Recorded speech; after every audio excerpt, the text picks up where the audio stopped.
And now our seventh story out front, a dramatic new reenactment of the Trayvon Martin shooting.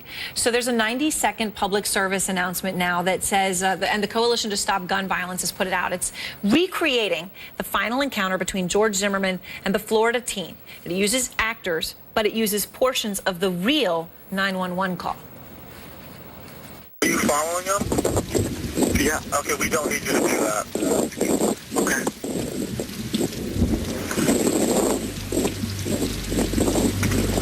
All right, sir, what is your name? George. So you think he's yelling help? Yes. There's gunshots.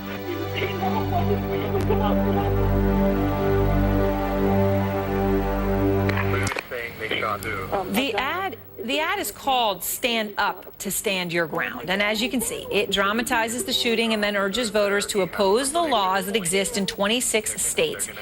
And while it's doing that, it pans across the bodies of young boys dressed in hoodies that represent not just Trayvon Martin, but they say shooting victims and stand your ground across the country.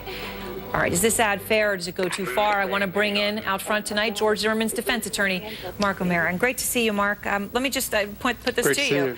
What bothers you the most about this ad, or do you think it's fair?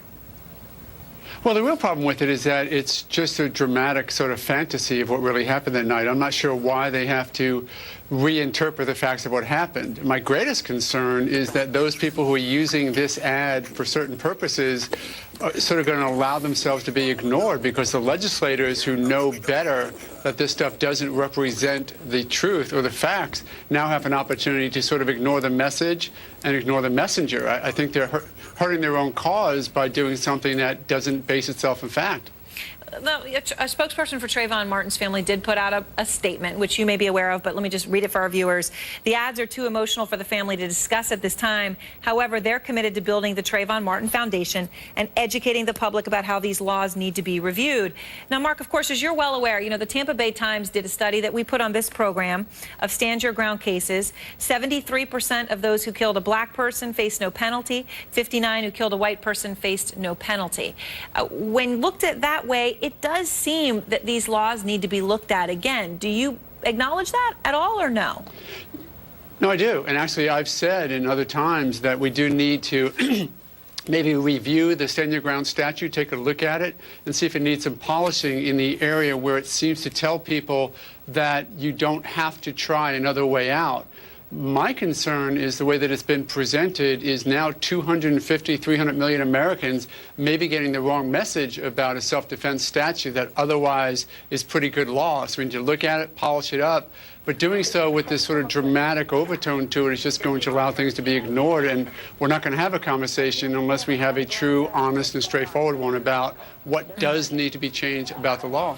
Now, there's that conversation. Then there's this, the fact that your client was acquitted and your client is living in this country, and there's ads like this that, you know, obviously put out a different picture, right? They presume that something was very wrong and that this was a wrong verdict. Now, people are very passionate about this issue, but nonetheless, he is a citizen and he's allowed to live his life freely right now. So does this ad further damage his reputation, make him even less safe?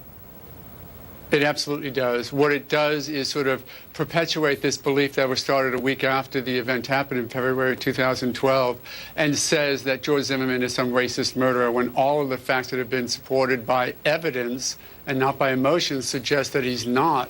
Unfortunately, my hope, maybe sort of Pollyannish as it was, people would listen to the verdict, listen to the whole trial and realize what did and didn't happen. And instead, we sort of have this blowback about evidence that's not supported that now people believe in. Now, have you spoken to George recently? I mean, how recently? What does he tell you? Yes. What's he doing? This past week, you know, he is doing okay. He is concerned about this sort of blowback or this reaction to a well-founded not guilty verdict, that people still want to believe that he did something wrong when the jury decided he didn't. And he's got to sort of live in that type of fear still. And quite honestly, the country that we live in, the system that we utilize to dispense justice did so. It did so in a well-presented trial, and we should have trust in it and move on from that point. And a final question to you, sir. Everyone has been waiting, of course, for what the Department of Justice will do, whether they would push ahead with a civil rights case. Do you think that they will? Well, Eric Holder said that they're looking into it. I know that they started looking into it a year ago and stopped looking into it in April of 2012. So I'm not sure what else they have to do, but we welcome any investigation that they want to do because we would like to have it finalized once and for all. We certainly know and believe that the result of that investigation is going to be as it was last year, that there is no racism that was inherent in this case or obvious in this case or existing in this case. And I would just ask DOJ to get to their job and then to announce, in fact, that there was no racist tendencies and no civil rights violations so the rest of the country can finally put that to rest. Mark O'Mara, thanks so much. Good to talk to you again.